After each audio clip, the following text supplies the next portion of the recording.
I've got 4 examples. Let's start with encoding media files.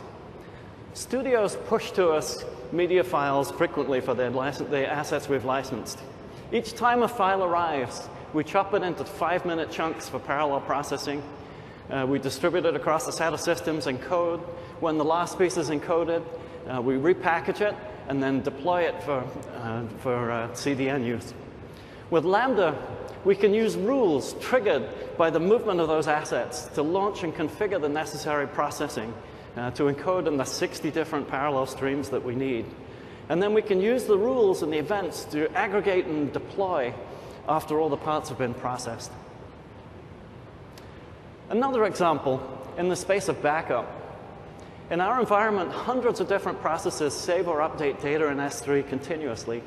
And with Lambda, we can use the rules that trigger on the data updates to decide what needs to be backed up, what needs to be copied to offsite storage, and to check and validate that it arrives safely, and to restart the copies and recheck and revalidate if it didn't, or raise alarms in case of failure. A third example in the space of security. We have hundreds of different processes that start and stop instances all the time.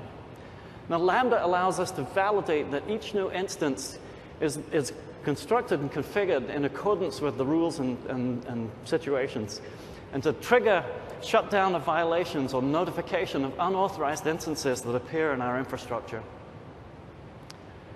And then for a final example, in the space of operational monitoring, if we use an event-based model to track the operational metrics to build the dashboards, we can build nice models.